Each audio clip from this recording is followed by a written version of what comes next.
एकांत में भगवान की कुछ स्तोत्र और प्रार्थना है, उनको गाइए और रोइए, प्रभु से प्रार्थना कीजिए। क्या मुझे अजपा जाप दे दीजिए, निरंतर भजन दे दीजिए, वो दे देंगे। हमने संतों से सुना है कि भगवान भजन मांगने की बात को बड़ी जल्दी पूरी करते हैं कि मुझे अखंड भजन दे दीजिए, हृदय से जब चाहोगे तब। वो अंतर्यामी है, वो आपके अंदर बैठे देख रहे हैं। भगवान मुझे भजन दे दिए, आपके चल रहा विविध भोगों की, तो पहले उन भोगों को नष्ट करेंगे या पूर्ण कराएंगे, तब आखिरी बातें आएगी। जब विभीषण जी श्री भगवान के सन्मुख गए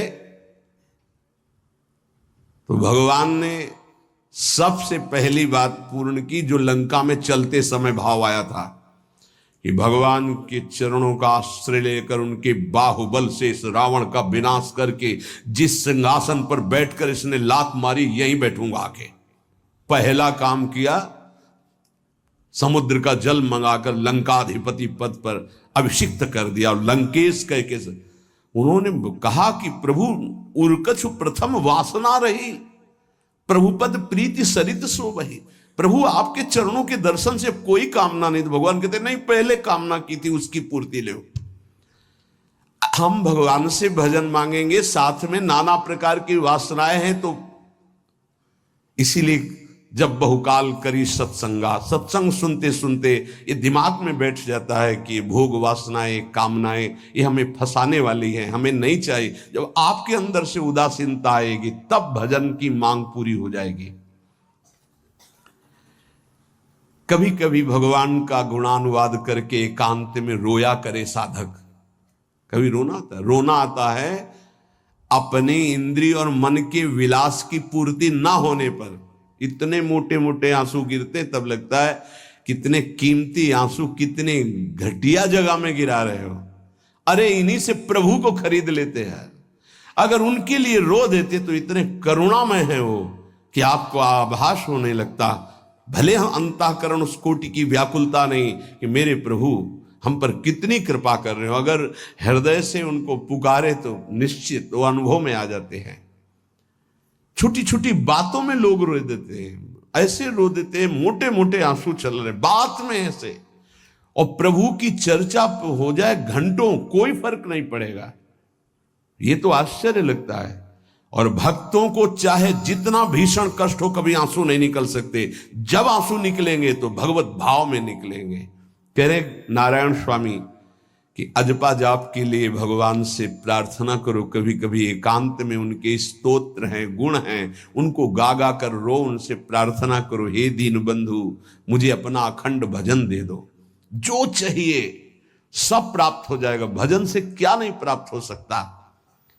एकांत में बैठकर रोने से, ऐसे प्रतिदिन जब आप नियम बना करके प्रभु से प्रार्थना करेंगे। मीराबाई जी ऐसा ही करती थी, रात्रि में गिरधर से बात करती थी, प्रार्थना करती थी।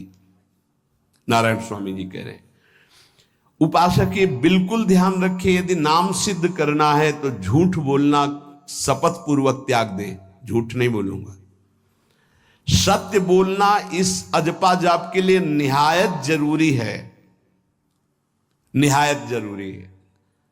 प्रार्थना है, काहे को मलिन करे जिह्वा। जब हम भगवत मार्ग में चल रहे तो ये याद भूल जाती है हमें कि हमें सत्य ही भाषण करना है, असत्य नहीं बोलना।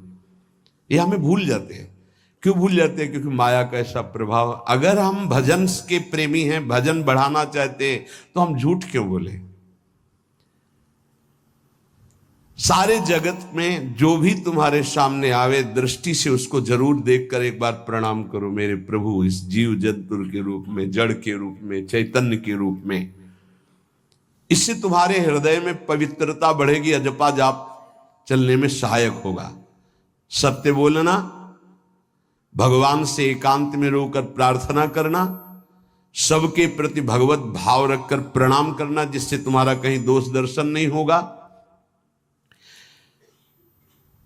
किसी के मन को दुखाने वाली कभी बात न कहे, किसी को दुर्वचन न कहे, किसी का वैर भाव अपने हृदय में स्वीकार न करे।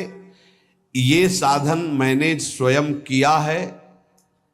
नारायण की कृपा से इस दास को वेदांत का भी पूरा ज्ञान है और भक्ति मार्ग का भी, दोनों का आखिरी भाव समदर्शिता है, चाहे भक्ति से चाहे ज्ञान से। सब में ब्रह्म देखना, सब में वासुदेव देखना, सब में इष्ट देखना। भक्ति विषय में भजन और ज्ञान विषय में नारायण, ये दोनों बात भक्त में होनी चाहिए। भक्ति का प्रथम और अंतिम विश्राम भजन, हर समय भजन चलना, और आंतरिक ज्ञान का विषय सब में हमारे इष्ट देव, ये दो बातें जरूर होनी चाहिए परिपक्व भजनानंदी होने के लिए।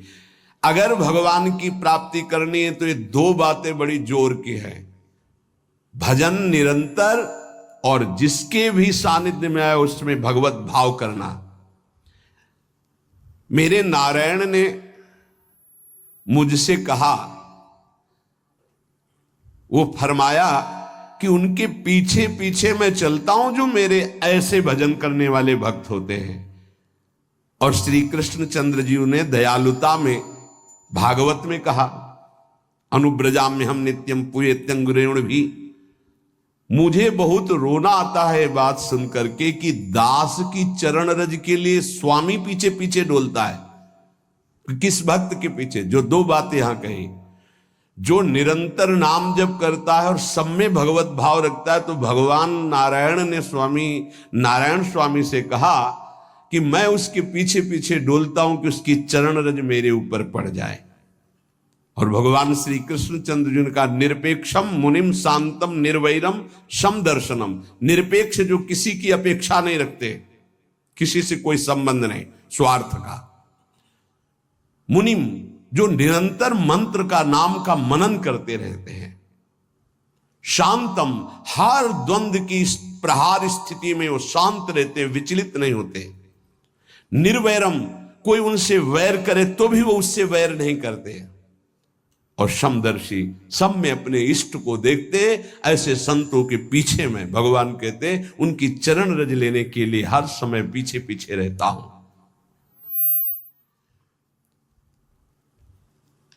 अहिंसा परमो धर्मा शास्त्रों में वर्णन किया गया है, इसलिए किसी भी जीव को कष्ट नहीं पहुंचाना है। गर्दन झुका करके रास्ते में चलना सीखो कि नीचे कोई जीव तो नहीं दब रहा हमारे पैर से। शरीर को सावधानी पूर्वक, किसी को दुख ना पहुंच जाए मेरे शरीर से। वाणी को संभाल कर, किसी के हृदय में बाग बाण ना लग जाए, वाणी का बाण ना लग जाए।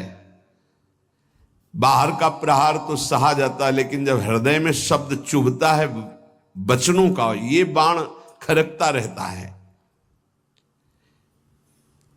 किसी भी जीव को कभी मारना नहीं, वो तुम्हें नुकसान नहीं पहुंचाएगा। गीता वाटिका में सांप निकला, फण वाला कोबरा। राधा बाबा ने कहा देखो अभी केवल हमने देखा है, अगर और लोग देखेंगे तो आपको पीड़ा पहुंचा सकते हैं, इसलिए एक लकड़ी उठाई और कहा मैं रास्ता बना रहा हूं, आप इधर से चले जाओ। ऐसे किया, सांप उधर चला। सब में भगवान है। अगर हम भगवत भाव करते हैं तो निश्चित वहां से कोई विरोध नहीं होगा। जब हम भगवत भाव करते तो सर्वात्मा भगवान वहां विराजमान, कैसे आक्रमण करेंगे? जैसे रत्नावती जी के लिए माधव सिंह ने जंगली शेर पिंजड़े में बंधवा कर वहां लाए, और ऊपर से बालकनी से पिंजड़े का ऐसे खींच दिया गया, शेर बाहर निकला दहाड़ता हुआ। और वो पूजा में थी ठाकुर जी के। संतशाला में बहुत से संत विराजमान थे। दासी ने कहा महारानी सावधान, सिंह आरती करने जा रही थी, मुड़ी और कहा नहीं, सिंह नहीं, नृसिंह, हमारे भगवान नृसिंह देव पधारे। और थाल लेकर मुड़ी तो जैसे सीधी गाय ऐसे खड़े हो गए। तिलक लगाया, आरती की, प्रणाम किया। सिंह घूमा और छलांग मारी ऊपर, जो बालकनी में राजा के पार्षद उसको बंदी बना करके लाए, सांप को फाड़। और जंगल में किसी संत को, रत्नावती जी को या किसी, वहां कोई क्षति नहीं।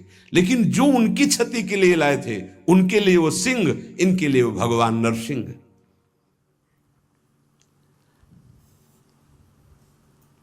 यथा योग्य दूसरे की सहायता करना, ये अपने भजन को बढ़ाने के लिए अत्यंत आवश्यक है। नारायण स्वामी जी कहते हैं, साधु क्या सहायता करेगा? मान लो जो अकिंचन है वो क्या सहायता करेगा? तो विद्या दान सबसे बड़ा दान है। तुमने जो शास्त्रों में स्वाध्याय किया है, जो अनुभव किया है, वो दूसरों को दो। जो अधिकारी है, जो दैन्य है, जो सुनना चाहता है, उसे जरूर सुनाना चाहिए। जो विद्या का दान करता है, भगवान का भजन बहुत सहजता से होने लगता है, दूसरे को भजन में लगाने की बात। इसीलिए जैसे आप गृहस्थ में हैं तो आप अपने परिवार के छोटे बच्चे बड़े सब 5 मिनट आप राधा राधा कहिए, आप 10 मिनट भजन कीजिए, आप स्वयं कीर्तन कीजिए, पूरे परिवार को सुनने को मिले, बहुत लाभ मिलता है। सब अगर नगर कीर्तन करें तो लाखों लोगों के पाप नष्ट हो जाए, आपको बहुत जल्दी भगवत प्राप्ति हो जाए। ये साधन होते थे। अब क्या हो गया कि इतनी भजन के प्रति लघु बुद्धि हो गई कि शर्म लगेगी कि हम पूरे गांव में कैसे कीर्तन करें। जो शर्म लगने वाली बातें, उनमें शर्म नहीं, नाम जप में शर्म लगेगी कि हम 10 लोग मिलकर नगर कीर्तन करें। पहले ऐसा था, प्रातः 4 बजे गांव के 10-20 लोग बड़े बूढ़े मंजीरा लेकर, ढोलक लेकर के आसपास गांव में फेरी देते थे, जिसे प्रभात फेरी कहते थे, और वो नाम कीर्तन करते हुए कितनी सुंदर प्रथाएं थी। शाम के समय रामायण या भागवत की कथाएं कोई जो पढ़ा लिखा है वो सुना रहा है, 10, 20, 50 ऐसे आसपास के घरों के लोग बैठकर भगवान की चर्चा सुन रहे हैं। ये जरूर करना चाहिए, जो भजन के लिए बहुत उत्साह बढ़ता है। ध्यान करते समय, भजन करते समय मन तुम्हें घुमा घुमा कर माया में फंसाएगा। नारायण स्वामी का अनुभव, तुम्हें उसको घुमा घुमा के भजन में लाना है, ये युद्ध करना है। हे मन ने जो मांगा वही हम देने के लिए तैयार हो जाते हैं। ध्रुवदास जी कहते हैं, मन अब तक तूने जो कहा मैंने किया, मैं जो कहता हूं तुम्हें करना पड़ेगा। थोड़ा तो हिम्मत लाओ मन से लड़ने के लिए, और किसी से लड़ने की जरूरत नहीं। मन को जीत गए तो सच्चे गुरु बन जाओगे। मन को जिसने चेला बना लिया वही सच्चा गुरु नहीं। मन के सब चेला हैं, कोई बिरला ऐसा है जो मन को अपने शिष्य बना ले। बहुत ध्यान दीजिए, लाखों बार प्रश्न आते हैं ये। मन जब तुम भजन में बैठोगे तो घुमा घुमा कर माया में मारेगा, आपको वहीं गिराएगा। तुमको ये करना है कि उसे घुमा घुमा कर नाम में लाना है। चल राधा राधा राधा, तेरी एक बात नहीं सुनेंगे। इस साधन के करने से मन की शक्ति जो विषय भोगों में फंसाने वाली है वो कम हो जाती है।